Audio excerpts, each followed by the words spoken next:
Hello guys, welcome to our own channel The Current World. So guys, today we'll discuss about NCERT Indian Geography lesson number 7 जिसका नाम है monsoon.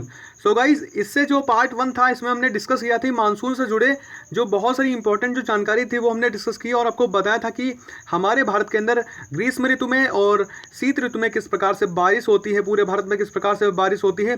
लेकिन क्या आपने कभी सोचा है कि शीत ऋतु में किस प्रकार से बारिश होती है और जेठ धारा क्या होती है? इससे जुड़े बहुत सारे प्रश्न देखने को मिलते हैं।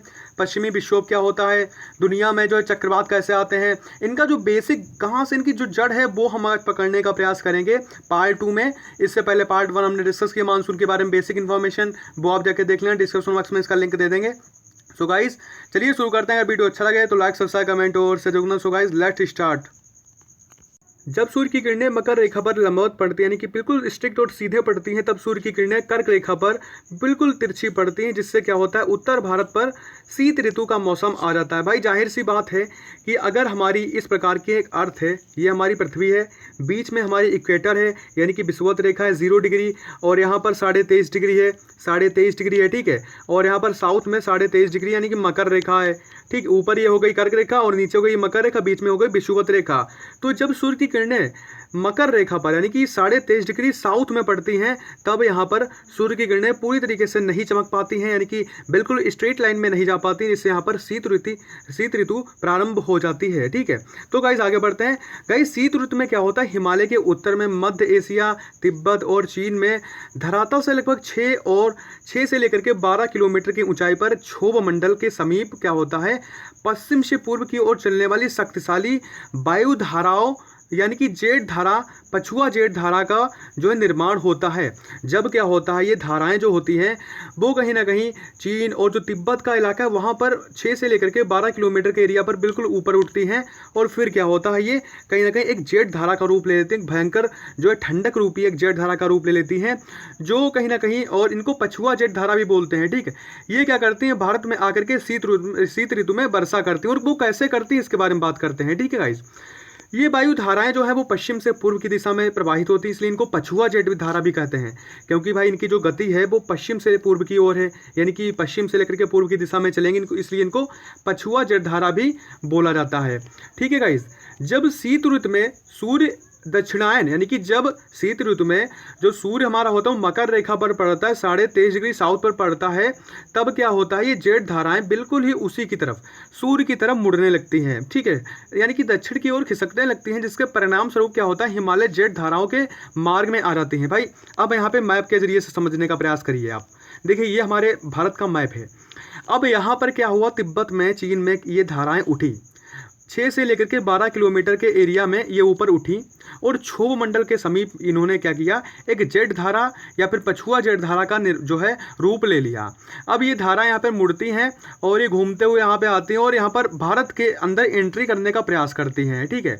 जब हमारा सूर्य जो है मकर रेखा पर पड़ रहा है स्ट्रेट लाइन में, यानी कि कर्क रेखा पर हो रही है ठंडक भाई, तो ये जो पछुआ जो यानी कि जो जेठ धारा है वो क्या करती हैं, कुछ जेठ धाराएं वो सूर्य की तरफ खिसकने लगती हैं, कि दक्षिण की ओर इस तरीके से आने लगती हैं, ठीक है। जब ये दक्षिण की ओर आने लगती हैं तो इनका टक्कर सीधे जो है, इनकी जो टक्कर है वो हिमालय पर्वत से होती है। यहाँ पर है हिमालय, पूरा ये हिमालय है। जब ये टक्कर हिमालय पर्वत से होती है तो ये इधर मुड़ती हैं, यानी कि इधर उत्तर प्रदेश और बिहार और दिल्ली की तरफ मुड़ती हैं। वहाँ पर क्या होता है, इनके टकराने के बाद में ये ठंडक के अंदर बारिश कर देती हैं। लेकिन होता क्या है यहाँ पे भाई उत्तर प्रदेश बिहार के अंदर पहाड़ तो है नहीं, तो ये वर्षा जो है वर्षा जल बूंदों के रूप में बारिश कर देती हैं। लेकिन अब होता क्या है, यहाँ पर जब जल बूंदों के रूप में बारिश कर देती हैं, लेकिन जब उत्तराखंड हो गया और हिमाचल प्रदेश हो गया, वहाँ पर हैं बड़े बड़े पहाड़, ठीक, 6,000 मीटर से ऊपर पहाड़ हैं, तो उन पर जब ये हवाएं जेठ धाराएं जाती हैं वो क्या करती हैं, स्नोफॉल कर देती हैं, वो क्या करती हैं वहाँ पे बर्फबारी कर देती हैं, जिससे वहाँ पर बर्फबारी होने लगती है। तो उम्मीद करते हैं गाइस आप मैपिंग के जरिए से समझ गए होंगे। तो गाइस इनके 2 रूप हैं, ठीक है। 2 रूप कौन कौन से, आइए आगे बढ़ते हैं, आपको बताते हैं डीपली उसके बारे में, ठीक है। तो इनके जो दो रूप हैं, देखिए इसको भी थोड़ा सा समझ लीजिए। देखिए ये हमारी अर्थ है, जैसा कि आप जानते हैं 23.5 डिग्री हमारी अर्थ झुकी हुई है। जब सूर्य की रोशनी क्या करती है, जब सूर्य की रोशनी पड़ती है इस पर 23.5 डिग्री झुकी हुई है, तो 23.5 डिग्री झुकने के कारण यहाँ पर सूर्य की रोशनी इस प्रकार से जाती है।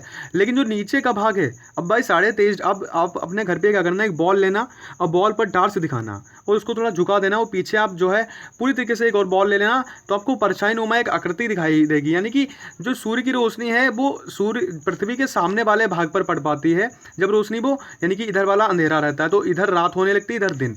तो यही कंडीशन होती है रात और दिन की। लेकिन यहाँ पर होता क्या है भाई, जब यहाँ पे झुकी हुई है तो अब सूर्य की रोशनी जो है 6 महीने उत्तर, जो हमारा उत्तर की दिशा है, यानी कि जो हमारा उत्तरी जो ध्रुव है, यानी कि जो हमारा नॉर्थ पोल है, नॉर्थ पोल पर ये जब पड़ती हैं तो 6 महीने का दिन होता है और यहाँ पर 6 महीने की रात होती है। ठीक है, तो गाइस इस प्रकार से सूर्य की रोशनी हमारे जो है अर्थ पर पड़ती है। ठीक है, तो गाइस उम्मीद करते हैं आप समझ रहे होंगे। अब आगे बढ़ते हैं, आपको बताते हैं जेट धाराओं के बारे में। ये तो हमने बात कर ली बेसिक। तो जो जेट धाराएं होती हैं वो 2 प्रकार की होती हैं, पछुआ जेट धाराओं का उत्तरी शाखा और पछुआ जेट धाराओं की दक्षिणी शाखा। वो कैसे, आइए फिर से मूव करते हैं वापस, आपको मैप के थ्रू ले चलते हैं। देखिए, एक जो धारा है वो भाई धारा है वो क्या करती है, उत्तर में ही रह जाती है, वो हिमालय के उत्तर की तरफ मुड़ जाती है। लेकिन एक जो धारा है वो हिमालय के दक्षिण में आ जाती है।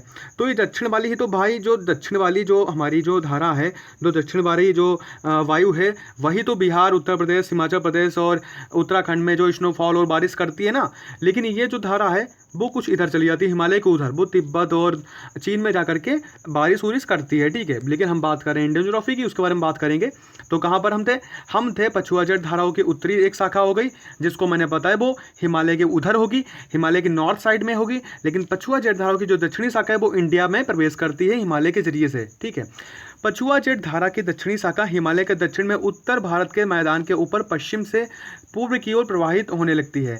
भाई जो पछुआ जेट धारा है वह दक्षिणी शाखा जो हिमालय के दक्षिण का भाग, यानी कि दक्षिण में क्या पड़ता है, उत्तर प्रदेश हो गया, बिहार हो गया और हिमाचल प्रदेश हो गया, तो इनमें जाती है ये धारा। इनमें ये जो हवाएं हैं, धारा कह लीजिए चाहे हवा कह लीजिए, बात इक्वल है, चाहे चक्रवात कह लीजिए। तो ये जो चक्रवात यानी कि जो धारा है वो इन प्रदेशों में जाती है। ठीक है, ये इस प्रकार से पश्चिम से पूर्व की ओर प्रवाहित होने लगती है, इसीलिए तो इनको पछुआ हवाएं बोलते हैं। वास्तव में पछुआ जेट धारा की सही दक्षिणी शाखा शीत ऋतु में उत्तर भारत के मौसम पर, उत्तर भारत के मैदान पर महत्वपूर्ण प्रभाव डालती है। प्रभाव कैसे डालती है, अब भाई ये जो धारा है वो जब हमारे प्रदेशों में आएगी, जो उत्तर भारत है उसके मैदानी क्षेत्र में जाएगी, बारिश करेगी, रबी की फसल यानी कि गेहूं की फसल बड़ी ज़बरदस्त होगी यहाँ पर भाई, इसका ये इंप्रूवमेंट होता है। ठंडक में आपको बारिश मिलेगी, उसका आप आनंद उठा सकते हैं। स्नोफॉल देखने को मिलेगा, पिकनिक स्पॉट होते हैं, वहाँ पे लोग जाते भी हैं, सेलिब्रेट करते हैं, इसको देखते जाके हैं। तो कई पछुआ जेट धारा की दक्षिणी जो शाखा है अपने साथ में पश्चिमी विक्षोभ को बहाकर उत्तर भारत में ले आती है। ये गाइस पश्चिमी जो विक्षोभ है उसी के कारण क्या होता है, शीत ऋतुओं में वर्षा होती है। भाई ये पश्चिमी विक्षोभ क्या होता है गाइस, पश्चिमी विक्षोभ वो विक्षोभ होता है कि ये एक प्रकार का शीतोष्ण चक्रवात होता है जिसका जन्म भारत के समीप भूमध्य सागर से होता है। जो भाई भूमध्य सागर है भारत के समीप में, वहाँ से ये जो है पश्चिमी विक्षोभ उठता है। अब वो क्या करती हैं, वो जब भूमध्य सागर से उठती हैं धाराएं, वो भारत की ओर आने लगती हैं। ठीक है, जैसे कि मान लीजिए ये जो है हमारा, मान लीजिए इस प्रकार का हमारा ये भारत है।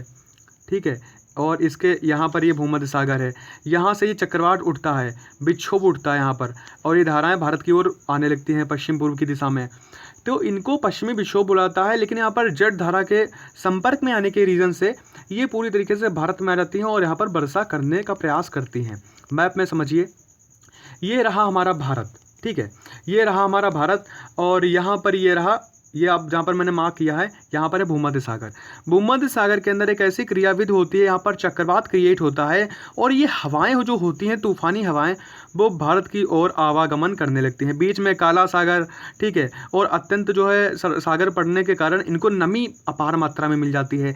अब जब इनको नमी मिलती है तो भाई ये यहाँ पर क्या हो रही हैं, यहाँ पर जेट धाराएँ बह रही हैं। जेट धाराएँ इनको खींच लाती हैं किधर, भारत की ओर, क्योंकि वो ऑलरेडी खींच रही हैं मकर रेखा की ओर, क्योंकि उधर उत्तरायण दक्षिणायन हुआ है सूर्य का ना, सूर्य की तरफ जाने लगती है ना, क्योंकि गर्मी उनको मिलती है तो टेम्परेचर के थ्रू वो उधर बढ़ने लगती हैं। तो यहाँ पर ये आती हैं संपर्क में और भयंकर वर्षा कर देती हैं। तो गाइस उम्मीद करें आप समझ रहे होंगे। तो गाइस पश्चिमी विक्षोभ के कारण ही उत्तर भारत में शीत ऋतुओं में वर्षा होती, इसको आप देखना एग्जाम में पूछा जाएगा भाई किस विक्षोभ के कारण शीत ऋतु में वर्षा होती है, तो आप बता दें पश्चिमी विक्षोभ के कारण, जो कि भूमध्य सागर से क्रिएट होता है। ठीक है, पश्चिमी विक्षोभ के कारण उत्तर भारत के पहाड़ी क्षेत्रों में हिमपात होता है, जबकि उत्तर भारत के मैदानी क्षेत्र में वर्षा जल की बूंदों के रूप में वर्षा होती है। ठीक है, अब भाई पश्चिमी विक्षोभ देख लीजिए। पश्चिमी विक्षोभ के जो पॉइंट है हम उनको नोट भी करते रहना। पश्चिमी विक्षोभ एक शीतोष्ण चक्रवात है। शीतोष्ण का मतलब यहाँ पर क्या है, इसका सेंस आप समझिए। शीतोष्ण का मतलब है जो शीत से ही शीतोष्ण बन गया, तो शीत से ही शीतोष्ण जब बन गया तो इसलिए इसको शीतोष्ण चक्रवात के नाम से जाना जाता है। ठीक है, तो गाइस शीत ऋतु में क्या होता है, यूरोप में भूमध्य सागर पर एक शीतोष्ण चक्रवात का जन्म होता है। यह शीतोष्ण चक्रवात जेट वायु द्वारा पश्चिम से जो है पूर्व की ओर प्रवाहित होने लगता है।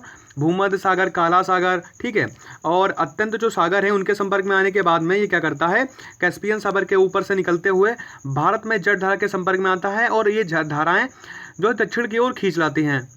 दक्षिण की ओर जब खींच लाती हैं तो ये दक्षिण की मतलब ये है कि जब जो उत्तर है, उत्तर यानी कि हिमालय का उधर का भाग, तो हिमालय के उधर के भाग में ये चलिए नहीं जाती हैं, बल्कि इनको जट धारा, दक्षिणी वाली जो जट धारा इनको खींच लाती है, भारी जो है वर्षा कर देती है हमारे भारत में आकर के। ठीक है, ठीक है, तो इन्हीं को पश्चिमी विक्षोभ के नाम से जाना जाता है। अब आइए मैप में समझिए। बिल्कुल मैप यहाँ पर बहुत ही इंपॉर्टेंट रोल प्ले करेगा, आपको समझने का प्रयास करना।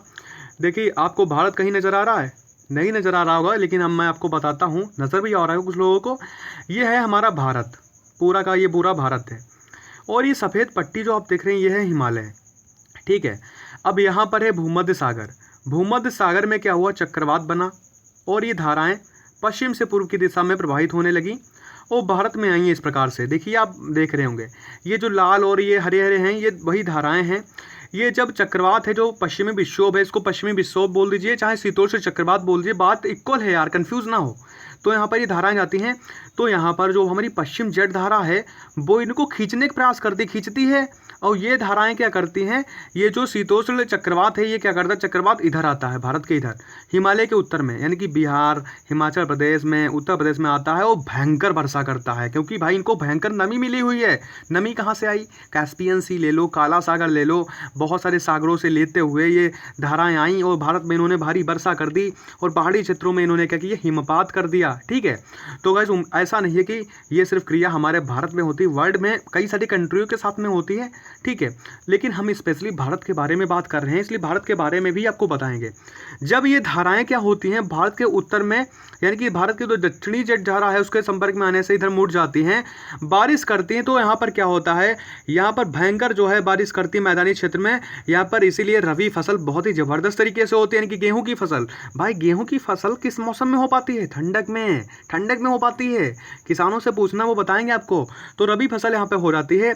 लेकिन भाई चलो आपने मैदानी क्षेत्रों में रबी फसल कर ली, पहाड़ों पर क्या करेंगे, पहाड़ों पर ये जेट धारा, ये जो शीतोष्ण चक्रवात है यानी कि पश्चिमी विक्षोभ है वो जाता है, वो भयंकर हिमपात करता है, स्नोफॉल कर देता है, और यही स्नोफॉल काम आता है हमारे भारतीयों के लिए, किसकी, एप्पल की खेती में काम आता है, और एप्पल की खेती में काम आने से हमारे फार्मर्स और जो हमारे गेहूं की रबी फसल है वो बहुत ही ज़बरदस्त तरीके से उन्नति करती है। तो गाइज़ उम्मीद करते हैं आप समझ गए होंगे। ठीक है, कुछ ऐसे भी इम्पोर्टेंट, जैसे यहाँ पर जो है पंजाब, हरियाणा, दिल्ली में वर्षा कर देती हैं, और जो उत्तराखंड हो गया और बहुत सारे ऐसे प्रदेश हैं जो पहाड़ों पर हैं, उनमें जो है सेब की फसल बहुत ही ज़्यादा लाभदायक होती है इनके वजह से। तो गाइस उम्मीद करते हैं आप समझ गए होंगे। तो आज हमने डिस्कस किया जेट धारा के बारे में, वो पश्चिमी विक्षोभ को जाना, ये बेसिक इन्फॉर्मेशन थी। कल हम फाइनली फिनिश कर देंगे अपने मानसून चैप्टर को। अगर आपने इसको फिनिश कर लिया तो आप समझ जाएंगे मानसून क्या होता है, इससे जुड़े बहुत सारे प्रश्न आप हल कर डालेंगे, एग्जाम में आपसे कोई भी प्रश्न नहीं फंसा होगा। सो गाइज उम्मीद करता हूँ आपको वीडियो अच्छा लगा होगा। अगर वीडियो अच्छा लगा प्लीज़ गाइज प्लीज़ यार सपोर्ट करिए, सब्सक्राइब कर दीजिए चैनल को, वीडियो को शेयर कर दीजिए और लाइक करिए। सो गाइज जय हिंद।